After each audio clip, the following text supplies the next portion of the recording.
Welcome back to our Ancient Greek History series. Today we are speaking of the rise of Alexander the Great.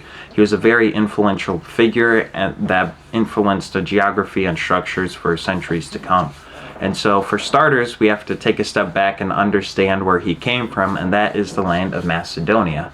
So after the Peloponnesian War, the Greeks were very wounded, and so Philip II, who was Alexander's father, saw an opportunity. So in the land of Macedonia, they are a mix of Greek and barbarian people, and they're divided by tribes among the hills. The cycle of their nation was that if you had a weak king, there would be constant wars for independence, but a strong king brought unity. And Philip II was one such strong king. And then Philip II had three goals. He wanted to build a mighty army, unite Macedonia, take Greece, and then after those three goals are accomplished, he would want to take Persia. And so with the first two, he was very successful. But when it came to the thing of taking Greece, there was a difficulty in that he did not foresee, because the Athenians were very freedom-loving and wanted their independence, and Philip was advocating for national unity. And so there was this kind of tension, and so Philip had to take a warlike approach, and in 338 BC, Philip took the pass of Thermopylae, which is basically the entrance into Greece, if you've seen previous episodes in the series.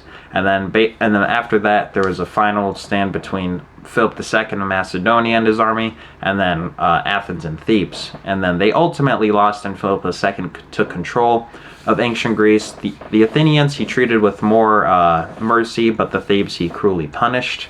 And so now he's ready to conquer Persia, but his goals were cut short because basically after he took Greece, he went back to Macedonia to a wedding feast, and there he got assassinated. And so his son Alexander took the throne of Macedonia at the age of 20 to continue what his father started.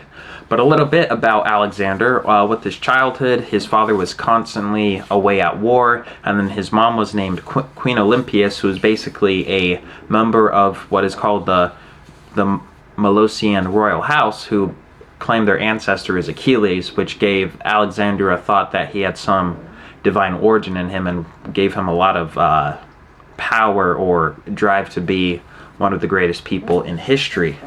And a little story about Alexander and his childhood. There's a famous horse called Bucephalus that was basically an untamable horse. So there's a scene, and King Philip's servants are trying to tame the horse, but they can't.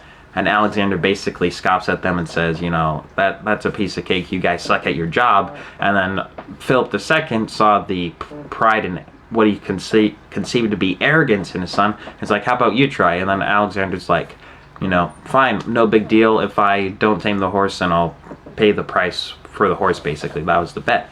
And then he tries it, and he's actually successful. And his father leaves him with the words, my son, ask for thyself another kingdom, for that which I leave is too small for thee, which becomes, as we will see, very prophetic. Now, the teacher of Alexander the Great was the famous Greek philosopher Aristotle. And Aristotle had a few fundamentals that we could go over. So one, he believed in matter and form, that all things are composed of matter and form. And so form is basically concepts or ideas, such as, the manness or treeness or, whiteness or, things like that. And then the form is how those concepts or ideas are basically manifested. And so the concept of blackness is basically manifested in this book here, for an example. Then he believed in, his idea of knowledge was that there are two ways of knowing. There's knowing through the sense, and there's knowing through the intellect. So how we perceive the world and everything we touch, and then also how our minds think. And these two ways of knowing cooperate together to synthesize into complete knowledge of things.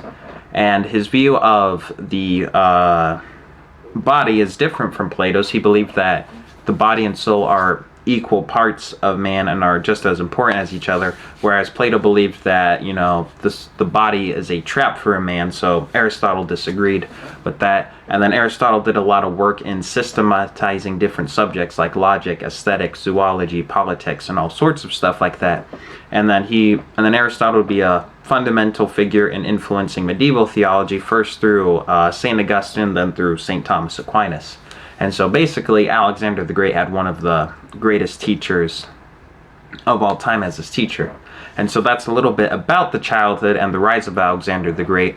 And so now, setting the stage, he's at the age of 20, and he is taking over his father's throne, and we will see how that plays out in the next episode, where we'll go over all of his conquests through Greece and Persia. So thank you guys for watching. Please like and subscribe so that you can see the next upload that we will produce this week. Thank you.